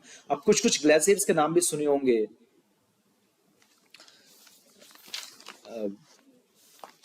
तो अब उसमें भी ये नाम नहीं आता है। आज सलाइन लेक्स के बारे में आपने तो एक भी नाम नहीं सुना होगा, ठीक है, तो अब ज्यादा चांस एडी में है। और थोड़ा सा देखेंगे कि ठीक है, कुछ कुछ ग्लेशियर्स के नाम सुने होंगे, इसमें ये नहीं आता है, तो अब ज्यादा चांस है कि डी सलाइन लेक्स हो। बी सी तो बिल्कुल नहीं होगा, एडी में ही होगा। अब ए और डी में भी थोड़ा चांस ज्यादा लगता है सलाइन लेक, क्योंकि अब कुछ कुछ ग्लेशियर्स का नाम हम लोग ज्योग्राफी में पढ़ते हैं जब प्रीलिम्स के लिए पढ़ते हैं, तो अब ये सब नाम नहीं सुने होंगे, तो ज्यादा चांस है ग्लेशियर नहीं होगा, फिर अब डी सलाइन लेक मार सकते हैं। लेकिन ठीक है, बीसी तो नहीं मारना, एडी में ही आंसर होगा। अब आ जाते हैं अब 55 में। 55 में देखिए, अब देखिए ये रिवर कहाँ का है आपको पता होगा। नागवली के बारे में आपने, मैंने तो नहीं सुना था, क्योंकि देखिए आंध्र प्रदेश में एक्चुअली, ठीक है, मान लिया आप नागवली के बारे में आप नहीं सुने हैं। अब देखिए स्वर्ण रेखा क्या है कि आपके झारखंड के थ्रू जाती है, स्वर्ण रेखा जमशेदपुर स्वर्ण रेखा के किनारे, और ईस्टर्न घाट से कौन सी निकलती है। अब ईस्टर्न घाट झारखंड में आता ही नहीं है, और स्वर्ण रेखा झारखंड में है, दैट मीन्स की स्वर्ण रेखा ईस्टर्न घाट से निकलती है, तो 3 तो नहीं होगा। जब 3 नहीं होगा तो सी डी गया, बच्चा ए और बी, 1 and 2, 2 and 4, मतलब नागवली तो होना है ब्राह्मणी और वंशधारा में। अब वंशधारा में अब देखेंगे कि तो वो नदी है जो उड़ीसा से जाती है, सीधे बे बंगाल जाती है, तो चांस ज्यादा है नागवली वंशधारा और ब्राह्मणी नागवली में, तो नागवली वंशधारा मार सकते हैं। वंशधारा डायरेक्टली मिलती है आपका बे ऑफ बंगाल में, और ये ईस्टर्न घाट से निकलती है। नागवली भी ईस्टर्न घाट से निकलती है, बे ऑफ बंगाल में मिलती है, और ये आंध्र प्रदेश में वंशधारा, उड़ीसा में स्वर्ण रेखा झारखंड से निकलती है, और ये ईस्टर्न घाट्स के बीचों बीच जाते हुए फिर ये बे ऑफ बंगाल में मिलती है। ब्राह्मणी क्या है कि ये दो नदी संक और साउथ कोयल मिलती है, तब ब्राह्मणी बनती है, और ये ब्राह्मणी जाके फिर भितरकनिका में मिलती है, और भितरकनिका के पास ही ब्राह्मणी बैतरनी दोनों नदी आके आपस में मिलती है। अब 56 देख लीजिए, 56 में क्या है कि the global ocean commission grants licences for seabed exploration. India has received licenses for seabed mineral exploration in international water. Rare earth are present in sea floor in international waters. 2 3 generic है, 1 आपका फिर से organisation से related है, इसलिए गलत होगा, इसका आंसर हो जाएगा बी 2 and 3 ओनली। और इसमें भी आप अगर देखेंगे तो एक्चुअली इंटरनेशनल सीबेड अथॉरिटी होता है, आईएसए, जो परमिशन प्रोवाइड करता है, लाइसेंसेस देता है फॉर इंटरनेशनल सीबेड माइनिंग। 57 का आंसर हो जाएगा सुगर केन, बहुत ही इजी सवाल है। अब 58 में आ जाइए। 58 में बहुत ही ये एक तरह से देखिएगा ना इजी सवाल है। अगर आप इसमें डायग्राम्स ही बनाएंगे ना, आप जो प्लानिटरी विंड्स होता है, तो आप नॉर्दर्न हेमिस्फीयर, साउदर्न हेमिस्फीयर में तीनों जोन्स में आप जो डायग्राम बनाएंगे 0 डिग्री से, जो होता है ना आपका ट्रेड विंड्स वेस्टर्लीज और ईस्टर्लीज का, तो उसी का डायरेक्शन बनाएंगे और फिर फर्दर आप इस सवाल को सॉल्व करने की कोशिश करेंगे तो आपका आंसर निकल जाएगा। मैं किस तरह की डायग्राम की बात कर रहा हूँ, इस तरह की डायग्राम आप अगर यहाँ पे बनाएंगे तो इसी से आपका आंसर बेसिकली निकल जाएगा। अब इसको यहाँ पे थोड़ा बताना मेरे को डिफिकल्ट हो जाएगा, तो यहाँ पे इसको, क्योंकि अगर एक सही है तो दूसरा सही है, एक गलत है तो दोनों गलत है, तो या तो आंसर आपका सी बोथ होगा या डी नीदर होगा। और आप लॉजिक से देखेंगे तो दोनों आपका सही निकल जाएगा। और ये ऐसे देखेंगे फर्स्ट इंस्टेंस में आपको डिफिकल्ट लगेगा, लेकिन आप इसको थोड़ा दिमाग लगाएंगे ट्रेड विंड्स वेस्टर्लीज ईस्टर्लीज मतलब प्लैनेटरी विंड्स के डायरेक्शन के एंगल से, तो आपका आंसर यहाँ से निकल जाएगा।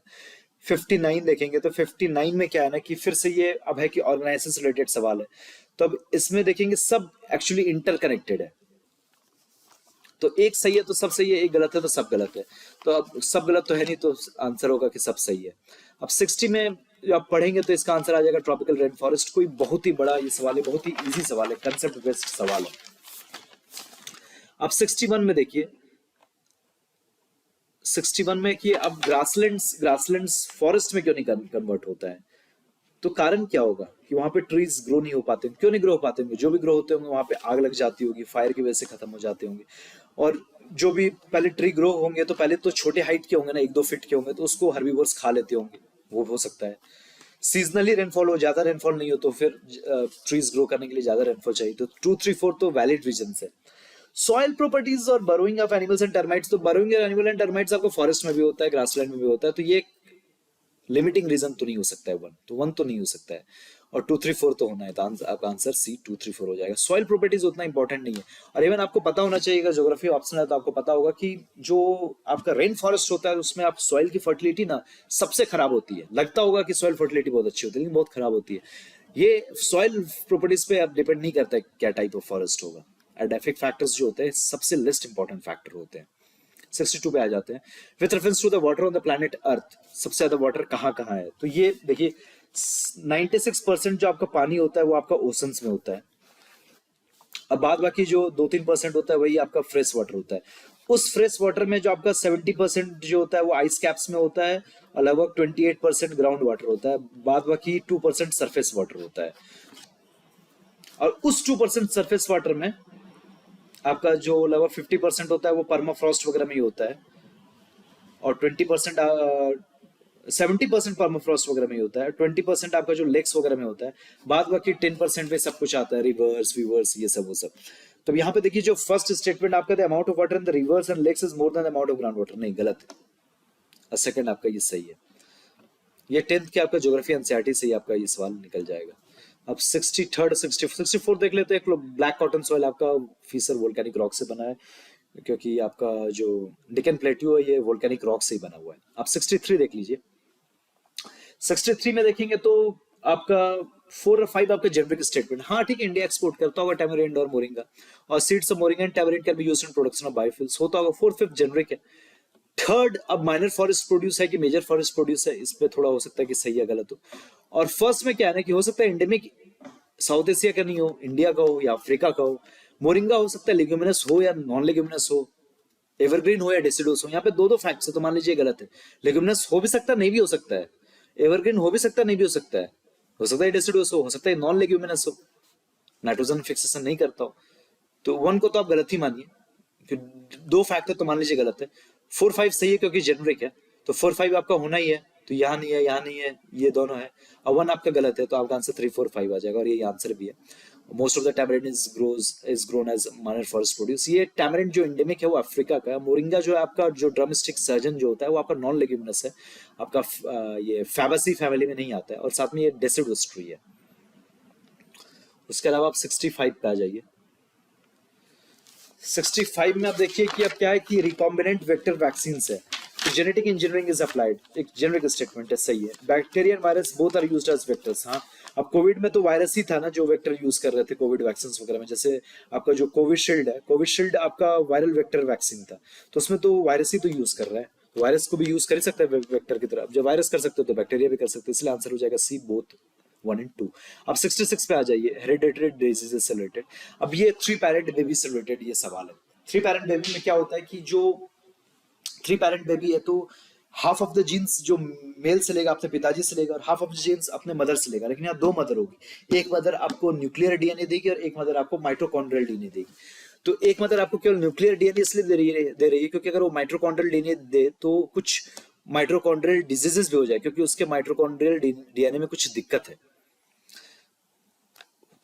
मेल डीएनए के फादर से आ रहा है, फीमेल डीएनए 2 जगह से, 2 मदर से आ रहा है। एक से आ रहा है आपका न्यूक्लियर डीएनए, न्यूक्लियस का डीएनए, एक से आ रहा है आपका माइटोकॉन्ड्रिया का डीएनए। वही मदर आपका माइटोकॉन्ड्रिया का डीएनए नहीं दे रही है क्योंकि वो अगर देगी तो कुछ माइटोकॉन्ड्रियल डिजीजेस हो जाएंगे। तो उसको अवॉइड करने के लिए 3 पैरेंट बेबी का कंसेप्ट आया और इसी से आप सवाल सॉल्व करेंगे तो आपका आंसर निकल जाएगा सी, बोथ 1 and 2।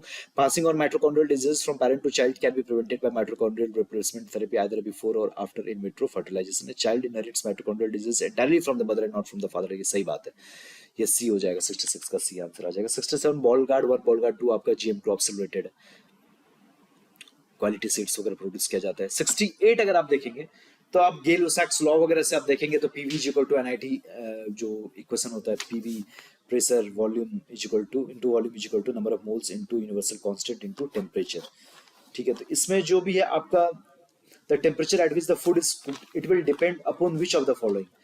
अब वेट ऑफ द लीड पे इसलिए डिपेंड करेगा क्योंकि वेट ऑफ द लीड और जो नीचे से जो पीवी है, नीचे से जो प्रेशर इनटू एरिया है वो is equal to weight of the lid होगा। तो एक तरह से टेम्परेचर प्रेशर पे डिपेंड करेगा, टेम्परेचर प्रेशर पे डिपेंड करेगा, pressure weight of the lid पे डिपेंड करेगा, एरिया ऑफ द होल पे भी डिपेंड करेगा ही करेगा क्योंकि ultimately area of the hole पे प्रेशर डिपेंड करेगा तो अल्टीमेटली टेम्परेचर पे डिपेंड करना ही है।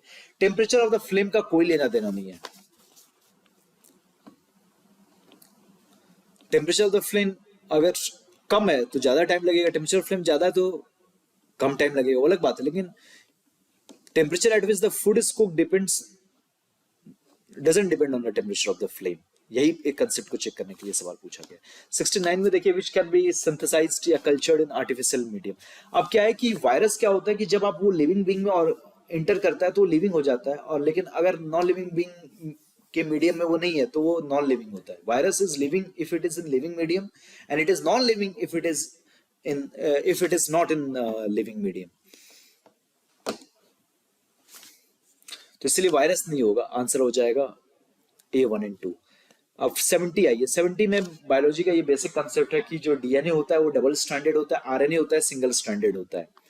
अब आप ये देखे होंगे कि anti ART anti retroviral therapy दी जाती है एड्स पेशेंट को, क्योंकि एड्स जो होता है रेट्रो वायरस के द्वारा होता है और कॉमन कोल्ड जो होता है ना एडिनो वायरस के द्वारा होता है, ये सही है।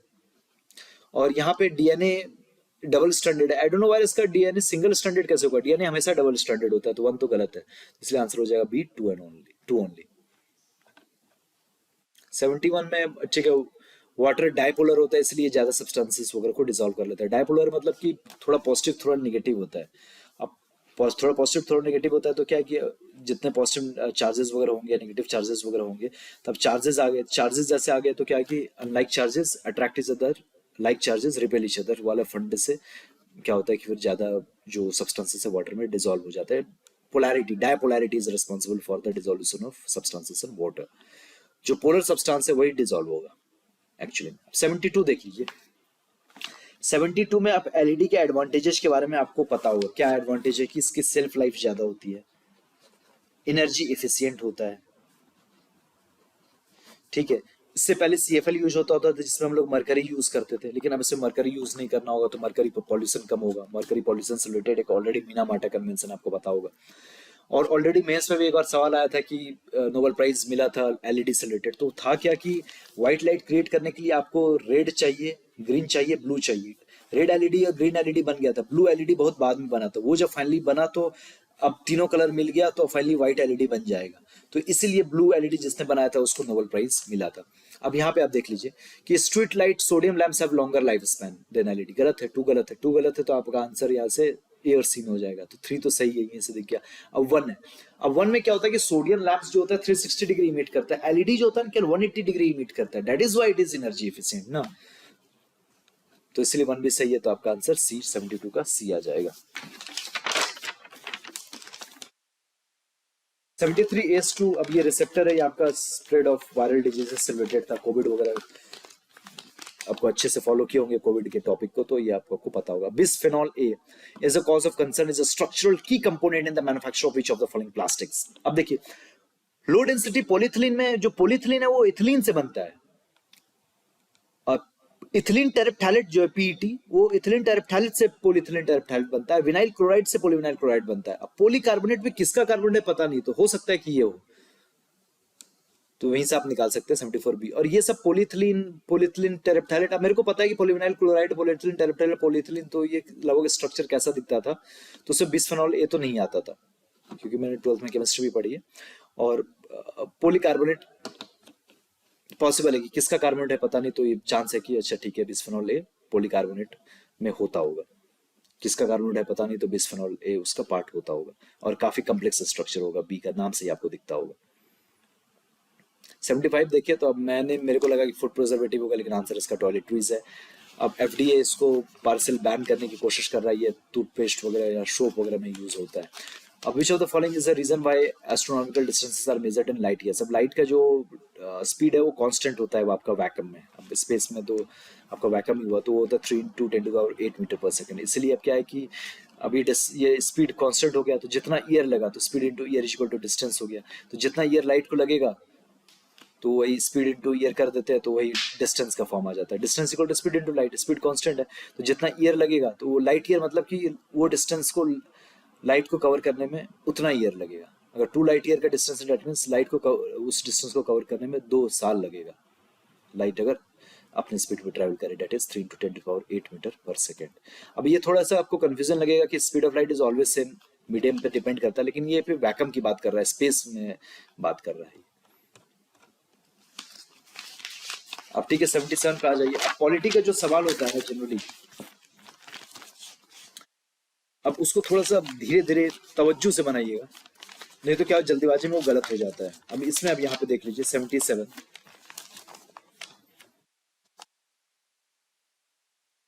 as regards British parliamentary is supreme or sovereign, but in India the power of the parliament to legislate is limited. ठीक है, India matters related to the constitutionality of amendment of an act or the of an act of the parliament are referred to the constitution bench by the Supreme Court. ये सही है। जो constitution interpret करता है, sorry, जो supreme court interpret करता है constitution को, वो आर्टिकल 145 सब क्लॉज 3 के तहत करता है।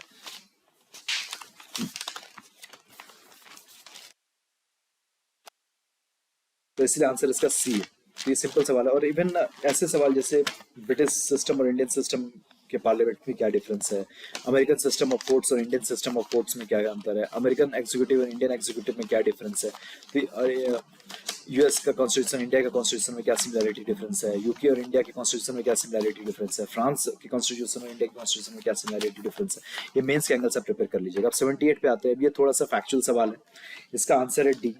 ये एन गोपाला स्वामी कमेटी नहीं, बल्कि फर्स्ट एआरसी ने बोला था कि मिनिस्टर और सेक्रेटरी होना चाहिए फॉर एडमिनिस्ट्रेटिव रिफॉर्म्स। और सेकंड में जो है कि 1970 में सबसे पहले जो ये डिपार्टमेंट था इसको कैबिनेट सेक्रेटेरिएट के तहत रखा गया था, बाद में फिर इसको प्राइम मिनिस्टर के अंडर रखा जाएगा। तो अभी भी जो मिनिस्टर होते हैं इस एडमिनिस्ट्रेटिव रिफॉर्म्स के, जो अभी मिनिस्टर हैं वो स्टेट मिनिस्टर हैं, जो कैबिनेट मिनिस्टर होता है एडमिनिस्ट्रेटिव रिफॉर्म्स के, वो प्राइम मिनिस्टर ही होते हैं।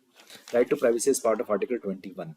अब क्वेश्चन नंबर 80 देख लीजिए। There is no law restricting the candidates from contesting in 1 Lok Sabha seats from 3 constituencies। In India there is no law restricting the candidates from contesting in 1 Lok Sabha election from 3 constituencies। नहीं, no law नहीं, law है maximum 2 में आप contest कर सकते हैं।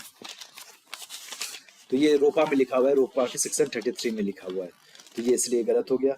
और third भी गलत है, क्योंकि आप पढ़ के देखिए कि as per the existing rules if a candidate contest in 1 Lok Sabha election from many constituencies, his or her party should bear the cost of the by elections to the constituencies vacated by him in the event of his or her winning in all the constituencies. ऐसा कुछ नहीं है। तो ये पैसे जबरदस्ती से भी स्टेटमेंट बनाती है, तो उसको आपको गलत मानना पड़ेगा। और सेकंड ठीक है, बाय डिफॉल्ट अब सही होगा, क्योंकि फर्स्ट और थर्ड गलत है। अब रोपा जो है ना, रोपा अब ठीक है, अब यहाँ पे आपको प्रीलिम्स में पूछने जाने लगा ऐसे मेंस में तो रोपा रिप्रेजेंटेशन ऑफ पीपल्स एक्ट आपके सिलेबस में लिखा है, और मेंस में डायरेक्ट सवाल पूछता है घुस घुस के, इसलिए आप रिप्रेजेंटेशन ऑफ पीपल्स एक्ट को आप लाइन बाय लाइन एक बार पढ़ लीजिएगा 50 और 51 का, काफी हेल्पफुल होगा। उसका नोट से बना लीजिएगा, तो अब डायरेक्ट सवाल आ रहे हैं, तो अब एक सवाल भी आपका लेट से 15 मार्क्स का आ रहा है, तो आप पढ़ लेंगे तो आपको उसमें 8-9 नंबर मिलेंगे, नहीं पढ़ेंगे तो अब 1-2 नंबर 2-3 नंबर में काम चलाएंगे, तो 5 नंबर का ऐसे लीड मिल जाएगा। 5 नंबर का लीड तो बहुत बड़ी बात होती है। और उसके अलावा अब आ जाइए 81 में। अब 81 में देखेंगे तो अब ये सिंपल सवाल है, देखिए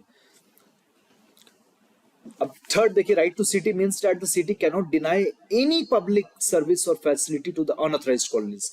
आपको अनऑथराइज्ड कॉलोनीज को आप कोई भी सर्विस डिनाई नहीं करोगे, ये तो इलॉजिकल है ना, और ऊपर से नेगेटिव स्टेटमेंट का चांस ज्यादा होता है गलत होने का, तो इसलिए थर्ड गलत है। अब थर्ड गलत है तो वहीं से या तो ए होगा या तो आपका सी होगा, तो वन तो आपका सही है, ठीक है, यूएन हैबिटेट। अब ठीक है, अब जनरली ऑर्गेनाइजेशन गलत तो है, लेकिन यहाँ पे ऑर्गेनाइजेशन से रिलेटेड यूएन हैबिटेट काम करता भी है।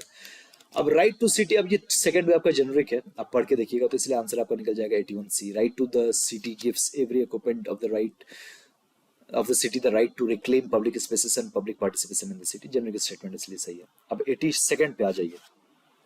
82nd में दो तरह की कस्टडी होती है, पुलिस कस्टडी और जुडिशियल कस्टडी। अब पुलिस कस्टडी में आप पुलिस लॉकअप में रहेंगे, जुडिशियल कस्टडी में आप फिर जुडिशियल कस्टडी जेल में जाते हैं। उस केस में क्या है कि अगर पुलिस को इंटरोगेट करना है तो आपको कोर्ट की परमिशन लगती है। अब पुलिस कस्टडी में रिस्पॉन्सिबिलिटी पुलिस की है, जुडिशियल कस्टडी में जो रिस्पॉन्सिबिलिटी जुडिशियल मजिस्ट्रेट की होती है। जुडिशियल कस्टडी में accused is in the custody of the concerned magistrate and such accused is locked up in police station. गलत, जो जुडिशियल कस्टडी नहीं पुलिस कस्टडी है, तो वन गलत है, वन गलत है। सेकंड में क्या है कि वो सही स्टेटमेंट है कि अगर जुडिशियल कस्टडी में पुलिस को इंटरोगेट करना है तो उसमें आपको अप्रूवल ऑफ द कोर्ट की रिक्वायरमेंट होती है, तो सेकंड सही आंसर हो जाएगा B2 ओनली। अब 83rd में आ जाते हैं। अब पैरोल और फरलो में कुछ बेसिक डिफरेंस होता है।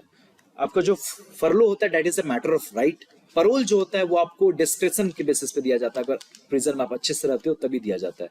तो मैंने prisoner makes out a sufficient case, parole cannot be denied to such prisoner because it is a matter of right। गलत, furlough is a matter of right, तो वन गलत है। सेकंड, हाँ प्रिजन आपका जो स्टेट सब्जेक्ट है तो state government ही अपने रूल्स बनाते हैं, तो सेकंड सही है, तो इसका आंसर हो जाएगा B2 ओनली।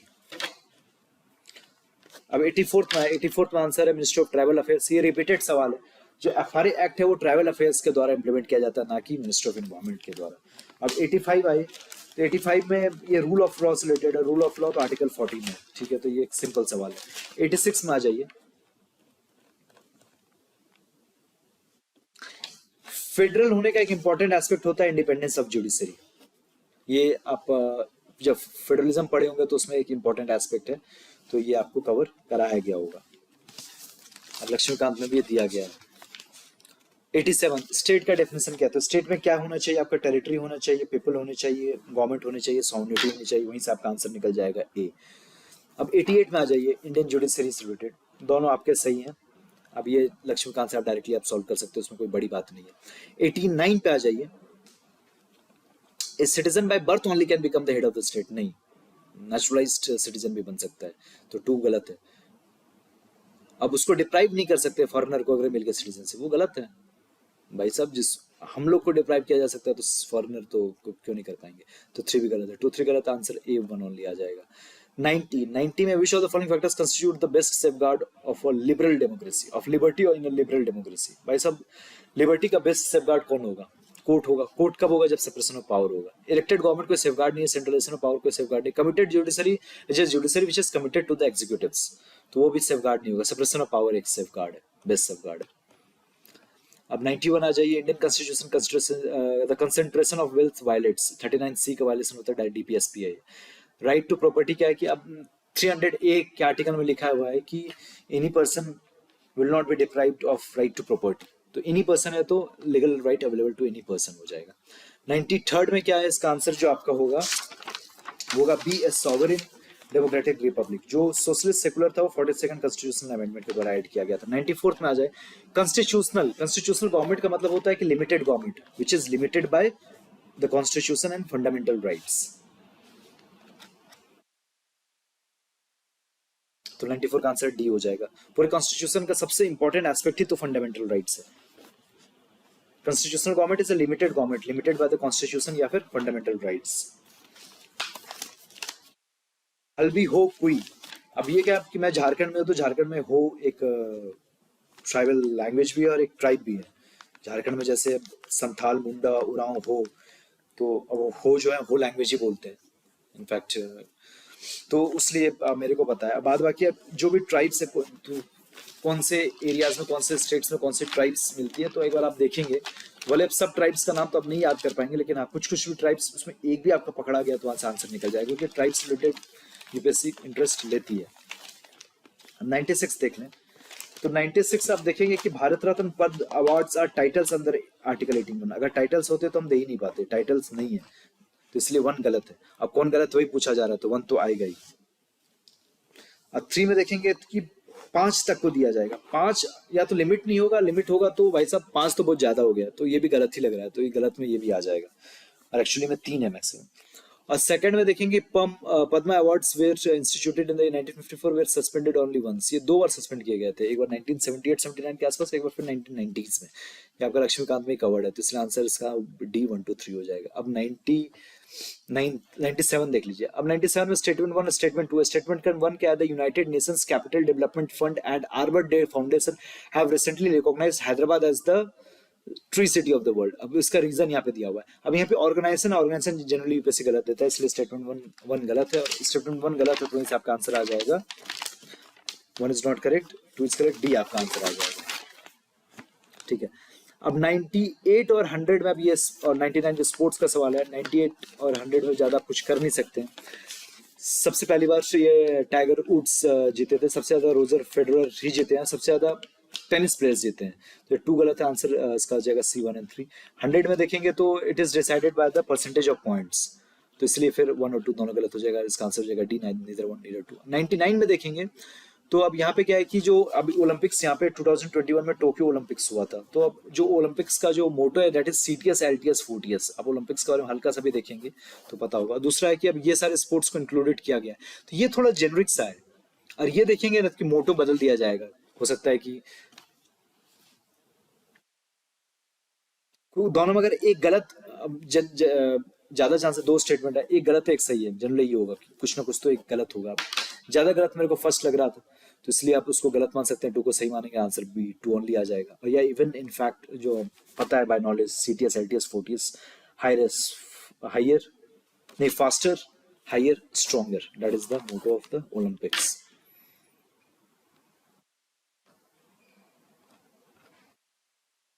तो दिस इज ऑल। और इसके बाद जो बच जाता है, तो 2021 डिस्कस हो गया, 22 डिस्कस हो गया, 2020 भी ऑलरेडी मैंने डिस्कस किया, लेकिन उसको भी थोड़ा सा और डिटेल में डिस्कस कर लेंगे कि लास्ट 3 ईयर का तो अच्छे से होना चाहिए।